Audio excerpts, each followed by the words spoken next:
Bonjour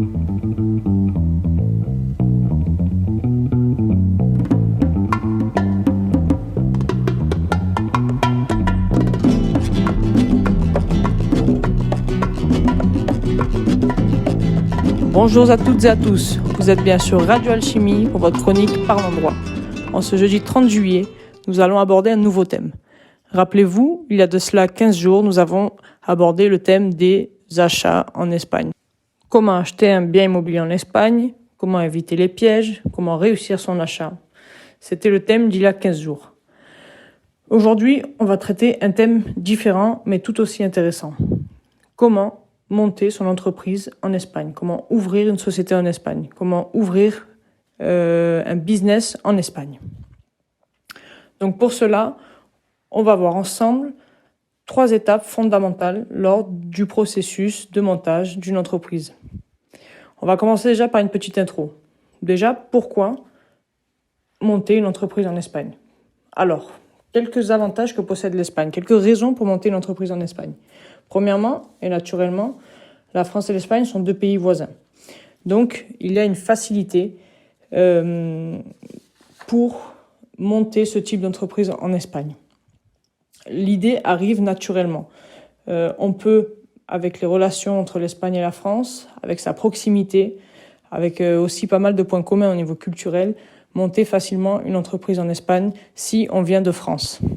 Ça peut être 2 possibilités. Soit vous avez déjà une entreprise française et vous voulez exporter un peu plus votre business, vous voulez un peu gagner du territoire au niveau européen, donc vous montez votre entreprise en Espagne. Soit c'est pour un nouveau projet et vous arrivez directement à monter une entreprise en Espagne. Pourquoi l'Espagne en concret ? Deuxième raison, en dehors du côté pratique que nous apportent les relations entre l'Espagne et la France.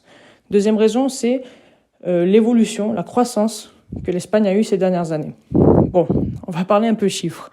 Il faudra bien par moment, même si c'est une émission de droit, rentrer un peu plus dans le côté économique de la chose.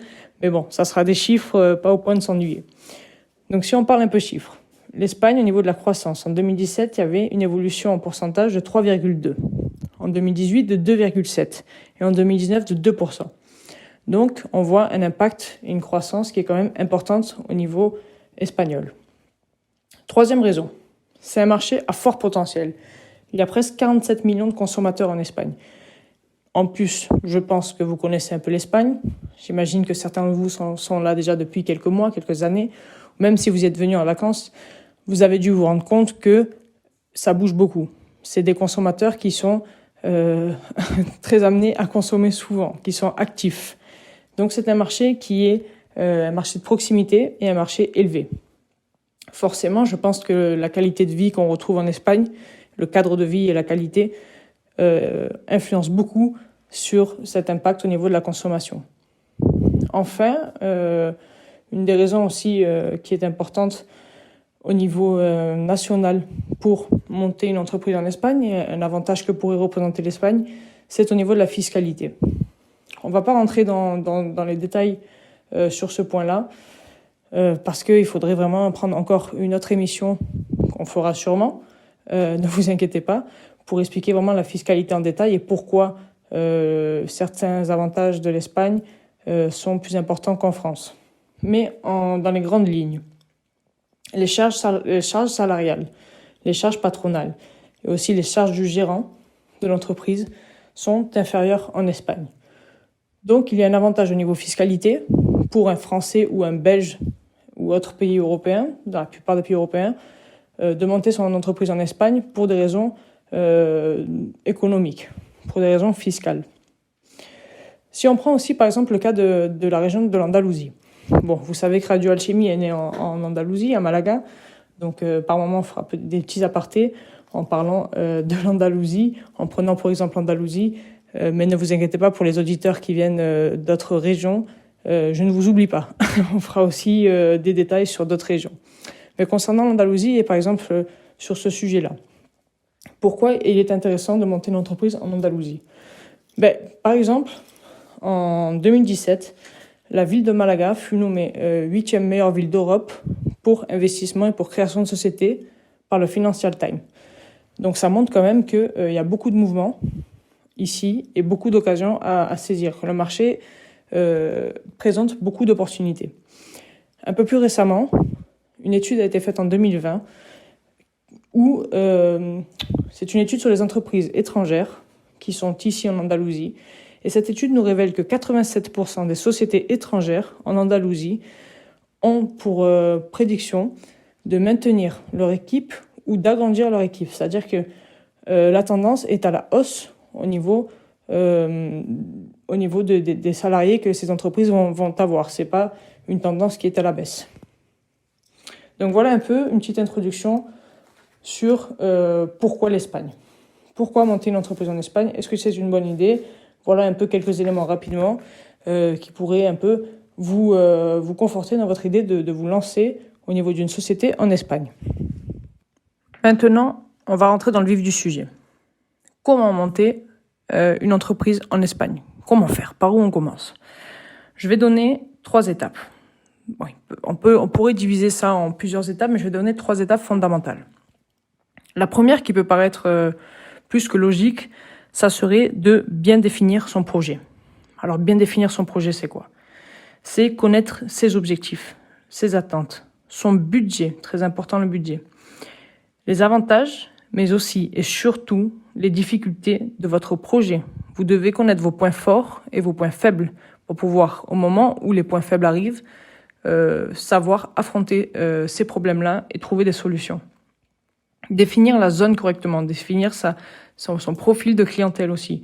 Se renseigner sur la concurrence, sur le chiffre nécessaire pour obtenir une bonne rentabilité. Et investir au bon prix. Ne vous lancez pas dans des projets qui sont trop élevés au niveau de l'investissement parce que derrière, vous pouvez avoir une rentabilité beaucoup trop courte. Pourquoi je dis ça? On va prendre un exemple le plus fréquent ici en Espagne pour des clients francophones. Beaucoup de personnes veulent monter des restaurants, des bars, des boulangeries. Je pense que vous avez tous une connaissance qui a pensé à ça. Et je pense qu'on y a tous pensé, on s'est tous fait la réflexion de, par exemple, pourquoi il n'y a pas une bonne boulangerie en Espagne avec du bon pain, etc. Donc, ce qui fait que logiquement, des personnes qui viennent de l'étranger veulent monter ce genre de business-là. Où est le problème? Peut-être que l'idée est bonne ou non, ça sera un autre débat. Certains pensent que oui, c'est nécessaire ici, d'autres que non, parce que la culture espagnole n'est pas propice à ce type de baguette, par exemple. Mais en tout cas, parlons purement économique, purement au niveau purement business. Où est le problème? Lorsque je veux monter, par exemple, une boulangerie, il faut acheter ce qu'on appelle, si vous achetez pas les murs, bien évidemment, il faut acheter ce qu'on appelle un traspasso. Un traspasso, c'est quoi? C'est un fonds de commerce. C'est l'équivalent du fonds de commerce au niveau français. Donc, il va falloir acheter ce traspasso-là. Le problème, c'est que la plupart du temps, ce traspasso a un prix beaucoup trop élevé. On peut aller, ces dernières années, par exemple sur Malaga, des traspassos de 60 à 110 000 euros. Voilà, c'est un peu 80 000, etc. Prenons par exemple un exemple, si moi, Tania, je vais demain acheter un traspasso à 80 000 euros pour y mettre ma boulangerie. Je vais payer ces 80 000 euros-là, mais aussi un loyer mensuel, parce que les murs ne m'appartiennent pas. Donc je vais devoir payer un loyer mensuel, mettons par exemple entre 1 000 ou 1 500 euros, de 1 000 à 1 500 euros. Donc j'investis 80 000 euros, je paye mon loyer de 1 000 à 1 500 euros et j'ouvre mon affaire. Comment je vais faire pour que mon chiffre d'affaires soit assez important pour que je puisse rembourser, entre guillemets, rentabiliser mes 80 000 euros d'investissement, payer mon loyer de 1 000 à 1 500 euros par mois, payer mes employés si j'en ai, me payer à moi, payer mes charges, mes impôts, et la marchandise, et aussi n'importe quel inconvénient imprévu qui pourrait surgir dans n'importe quel business. Donc on voit à ce niveau-là que c'est assez compliqué. Il faut vraiment investir au bon prix, parce que des fois, votre projet peut être très bon, mais les circonstances autour de votre projet ne sont pas faites pour que vous puissiez réussir correctement. Vous pouvez avoir un très bon projet, mais si derrière le marché ne vous permet pas d'avoir une rentabilité, malheureusement, le fait que vous ayez une bonne idée ou un bon projet ne sera pas très utile. Donc voilà, ça c'est un point important aussi à voir. Donc la première étape, c'est déjà de bien définir son projet, de bien étudier le marché, de prendre en compte tous les éléments, de se remettre en question. La deuxième étape, c'est quoi? Forcément, c'est le choix du montage. Là, on rentre un peu plus dans l'action. Vous avez bien défini votre projet, vous savez ce que vous voulez faire, vous savez ce que vous ne devez pas faire. Et donc, il faut choisir le montage juridique de votre entreprise. Il y a plusieurs formes de sociétés en Espagne, plusieurs formes d'ouvrir une entreprise en Espagne, mais on va se centrer sur 2 formes principales. Pourquoi ? Parce que c'est les plus fréquentes. C'est, par exemple, Autónomo, qui est l'équivalent de l'auto-entrepreneur en France, et aussi la société limitée, la SL, la Sociedad Limitada. C'est les 2 formes les plus intéressantes. Il y a aussi, par exemple, d'autres formes comme la SA, la société anonyme, mais il faut un capital de 60 000 euros et souvent c'est pour des structures assez importantes. Donc je pense que pour une émission d'une vingtaine, trentaine de minutes, il est plus important pour vous de découvrir les formes principales d'entreprise. Donc on va se centrer sur l'ASL et sur l'autonomo. Commençons par exemple par la SL. La SL, donc Société Limitée, c'est l'équivalent de notre SARL en France. Donc, comme son nom l'indique, votre responsabilité est limitée au capital de cette société-là. Ce capital doit être de minimum 3 000 euros. Il faut donner ces 3 000 euros-là, vous pouvez les apporter, que ce soit en numérique, en argent ou en biens mobiles ou immobiliers. Qu'est-ce que cela signifie ? Je veux ouvrir une société, je dois fournir un capital de 3 000 euros, j'ai 1 500 euros en argent, je peux compléter les 1 500 euros restants avec un téléphone, un ordinateur, une voiture ou quoi que ce soit d'autre. Donc ça, c'est un des avantages de l'ASL, c'est assez flexible. Le capital n'est pas trop important, la responsabilité est limitée, donc c'est ce qui se fait de mieux. Par contre, au niveau du montage, c'est un peu plus compliqué. Car c'est plus coûteux. Au niveau du montage, un autre avantage, ça serait aussi que il ne faut pas d'actionnaire ni minimum ni maximum. Ça, c'est pas une complication. Ce qui est compliqué, c'est de monter une société limitée en Espagne, surtout si on est francophone et qu'on ne connaît pas les nuances du droit ici ou des sociétés ici. Il faudra forcément se faire accompagner. Pourquoi ? Parce que quand on monte une société limitée en Espagne, il faut passer devant le notaire. Il faut faire tout un tas de démarches. Donc, par exemple, obtenir votre NIE. On reviendra sur ce sujet dans une autre émission, sur le NIE. Il faudra aussi ouvrir un compte en banque. Il faudra obtenir un NIF temporaire pour la société, puis par la suite un NIF définitif pour la société. Et pour tout cela, il faut faire des statuts juridiques, des statuts sociaux de la société, comme on le fait en France, mais il faut passer obligatoirement devant le notaire. Donc voilà, c'est un peu des démarches qui sont contraignantes, qui peuvent être un peu plus coûteuses que dans la deuxième forme qu'on va voir, celle d'Autónomo, parce que ça implique plus de bureaucratie et aussi plus d'investissement initialement. Par contre, cette société aura des avantages. Elle sera considérée un peu plus fiable que le statut d'Autónomo. Les banques auront tendance à prêter plus d'argent à une société qui demande de l'argent plutôt qu'à un Autónomo. Certains clients, certains fournisseurs auront aussi un peu plus de confiance. Et très important, comme je vous l'ai dit, votre responsabilité reste limitée à la partie, au capital social de votre entreprise. Voyons maintenant la seconde forme. Donc, si je viens ici, en général, soit j'ouvre une ESL, soit je me mets en Autónomo, en auto-entrepreneur. C'est quoi un Autónomo ? Un Autónomo, c'est une personne physique qui va pouvoir monter son entreprise, mais avec une responsabilité illimitée. C'est un peu ça le problème de l'Autónomo, c'est que par exemple, votre patrimoine est engagé si vous avez des dettes face à d'autres personnes. Alors que comme on l'a vu, la société limitée permet de limiter votre responsabilité. Dans le cas de l'Autónomo, si vous avez des dettes, si vous n'arrivez plus à vivre avec votre entreprise et au contraire vous avez des dettes et qu'on vous réclame le paiement de ces dettes-là, votre compte bancaire peut être saisi, votre bien immobilier aussi, votre voiture aussi. Donc voilà, c'est une formule intéressante, mais il faut agir avec prudence. L'Autónomo, il va payer une mensualité.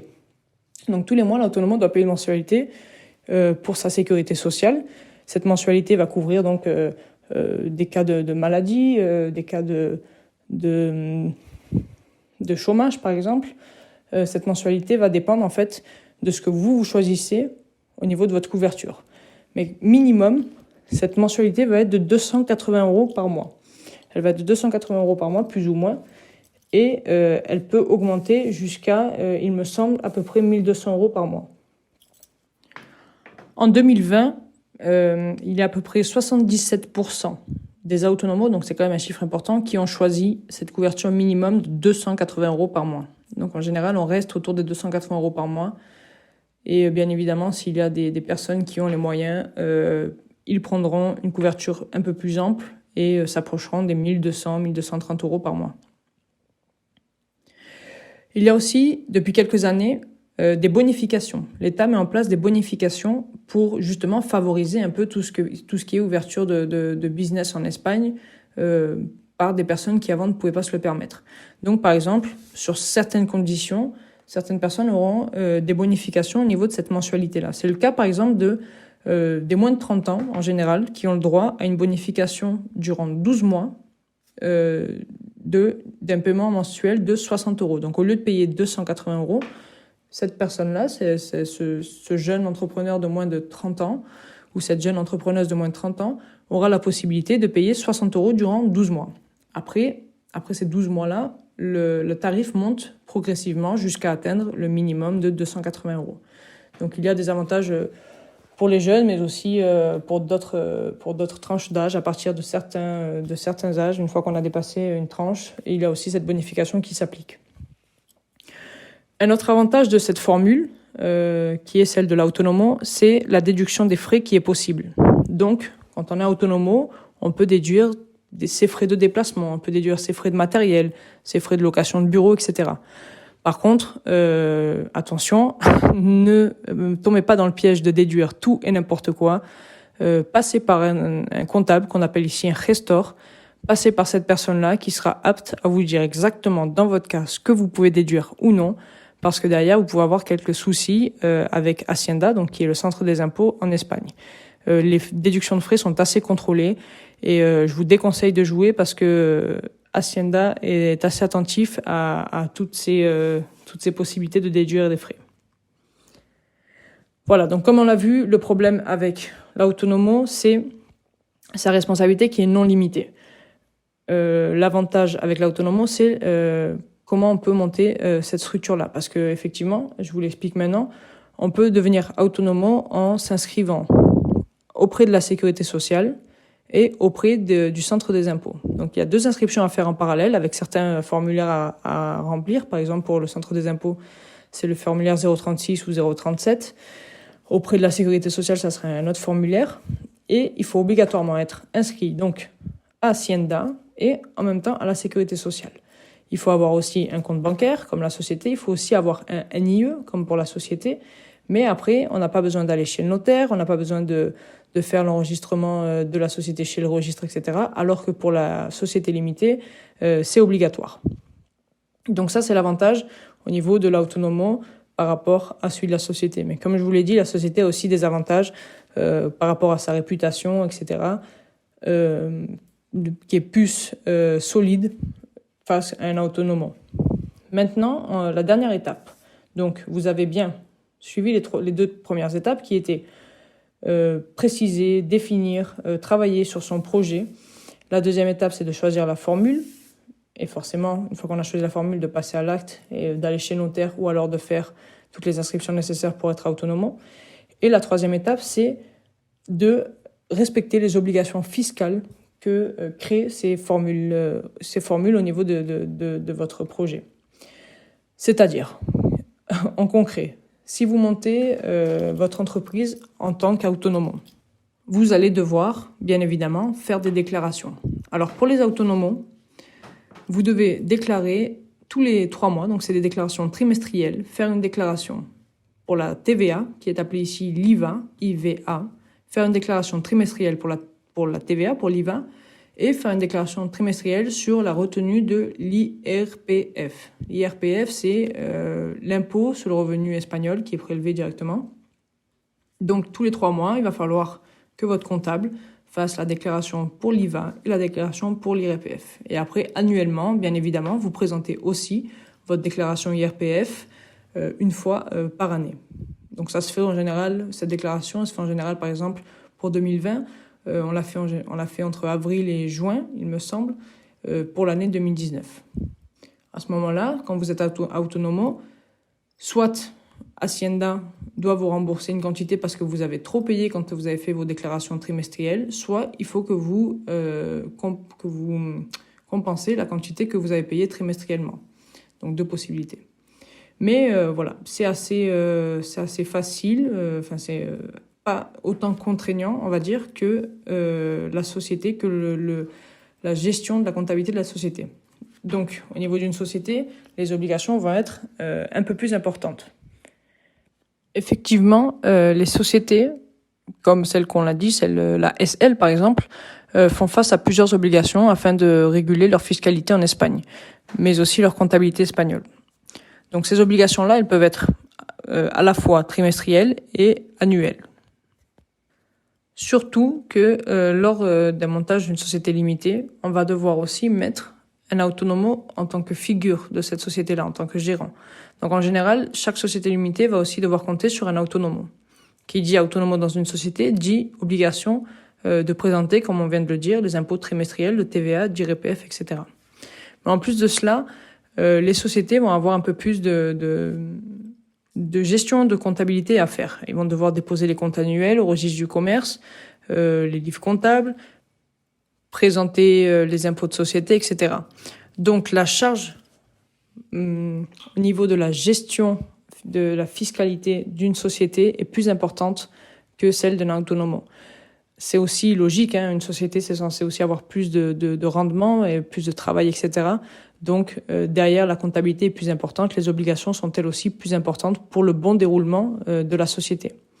Donc c'est aussi un autre avantage de la figure d'autonomo sur celle de société. Voilà, donc j'espère que vous avez bien compris les 3 étapes importantes d'un montage d'une entreprise en Espagne. Il n'est pas possible de rentrer dans les détails à 100% dans ce type d'émission, mais c'est pour vous permettre d'avoir un peu une idée de comment faire, par où commencer, quelles sont les premières questions à se poser, quelles sont les premières étapes à prendre en compte. Donc bien définir son projet, déjà, comme on l'a vu, savoir pourquoi l'Espagne. Après bien définir son projet, choisir le montage, étudier les différents montages et choisir le montage. Et par la suite, suivre les obligations forcément que crée ce montage-là. Pour finir cette émission, je vais quand même vous donner quelques conseils. En plus de ce qu'on vient de voir, ça va être assez rapide. Au niveau de mes conseils, le premier conseil, je pense que je vais vous le donner tout le temps. Je pense que ceux qui m'ont écouté il y a 15 jours savent que j'aime bien ce conseil-là, mais ça s'applique aussi aujourd'hui, et ça s'appliquera sûrement aussi par la suite. Donc ce premier conseil, c'est ne vous précipitez surtout pas. Alors oui, c'est un conseil que j'ai déjà donné, mais je pense que j'aurais même peut-être dû appeler l'émission « Ne vous précipitez pas », ça aurait collé directement. Mais voilà, ça fonctionne de la même façon qu'un achat immobilier. Vous allez monter une entreprise, ça va avoir des conséquences tout au long de votre vie. Si ça marche bien, ça va avoir des conséquences positives. Si ça marche mal, des conséquences négatives. Il y a des moments où il y aura des deux. Donc, il faut faire les choses correctement. Ne vous précipitez pas dans vos choix. Ça revient au point qu'on a déjà abordé. Maîtrisez bien votre sujet, maîtrisez bien votre projet. Faites aussi attention à ne pas agir dans la précipitation. Le deuxième conseil, du coup, est aussi lié à celui-là, c'est faites-vous accompagner par des professionnels. Pour une société, pour un statut autonome, faites-vous accompagner par une professionnelle du droit qui va, par exemple, vous rédiger les statuts, qui va vous enlever en plus toute la charge de travail, qui va faire que le montage soit fait correctement. Et par la suite, faites-vous accompagner d'un professionnel au niveau de la fiscalité, d'un comptable, ce qu'on appelle ici un gestor, par exemple, ou un fiscaliste. Ils vont pouvoir vous assurer au niveau de la fiscalité. Vous allez éviter des problèmes au niveau d'Hacienda, même si vous avez des contrôles, ils vont pouvoir répondre à ces contrôles-là correctement, parce que la plupart font leur travail comme il le faut, et ça vous évitera des problèmes assez importants. Donc ne pas se précipiter, se faire accompagner. Troisième conseil, prenez en compte les délais. Ne pensez pas arriver ici et monter une société en 15 jours. S'il vous faut le NIE, ça prendra déjà une dizaine de jours. S'il vous faut un compte bancaire, ça vous prendra déjà au moins une semaine. Par la suite, la société, par exemple, en elle-même ou le montage d'Autonomo se fait assez facilement, mais ça ne se fait pas non plus en 15 jours. Surtout quand vous arrivez de l'étranger et que vous manquez des premiers documents nécessaires. Encore plus si vous voulez monter une filiale ici. Si c'est pour une société que vous avez déjà en France et que vous voulez monter la filiale en Espagne, il va falloir plus de documents. Il va falloir des traductions des documents de la société française, des apostilles, etc. Donc là, on rentre sur du 2-3 mois. Après, ça dépend un peu les circonstances au niveau de l'actualité, etc. C'est sûr que si vous montez une société en plein Covid-19, ça va être un peu plus compliqué. Mais voilà, maîtrisez aussi les délais. Un autre conseil que je peux vous donner, c'est par exemple dans le cas des autonomes et de la SL. Si vous êtes déjà dans l'activité ou si vous pensez vous lancer, peut-être que le fait de commencer comme autonome peut être une bonne solution. Avec prudence, bien évidemment, parce que vous savez que la limitée n'est pas limitée, mais c'est facile à monter, c'est pas trop contraignant. C'est facile à maintenir, entre guillemets, il n'y a pas beaucoup de frais au niveau de la comptabilité, etc. Donc ça peut être une bonne option pour commencer. Et par la suite, si vous arrivez déjà à un certain gain au niveau de votre entreprise, ce que je vous souhaite, il y a certaines personnes qui disent 40 000, à partir de 40 000, de 40 à 60 000, 70 000, faites une réflexion sur votre projet pour peut-être passer d'autonomo à société. C'est possible. On peut faire la transition de l'autonomo à la société limitée. Donc, c'est aussi à envisager lorsque vous avez déjà une certaine rentabilité de faire le transfert. Commencer avec quelque chose un peu plus souple pour pas engager beaucoup d'argent et après passer sur du plus solide. Enfin, dernier petit conseil, selon le business que vous allez ouvrir en Espagne, ouvrez votre mentalité, ouvrez votre esprit. Ne restez pas sur un modèle français, sur une mentalité franco-française du prix, du menu, par exemple si c'est un bar, de la zone, etc. Il faut s'ouvrir aussi à la culture espagnole, faire marcher le commerce local, parier en fait entre guillemets sur votre clientèle locale et non pas que sur le tourisme. Et dans ce cas-là, s'adapter au prix d'Espagne, à la qualité que les Espagnols veulent, aux quantités que les Espagnols veulent, etc. Il faut ouvrir un peu son esprit, garder forcément des avantages qu'implique aussi la mentalité franco-française, mais s'ouvrir aussi à la culture pour pouvoir avoir un commerce plus de 1, 2 ou 3 ans. Le but, c'est de faire ça à long terme. Donc voilà, selon votre projet, n'hésitez pas peut-être à parler avec des personnes qui ont malheureusement pas eu de succès au niveau de leur entreprise. Elles vous donneront, je pense, des conseils intéressants.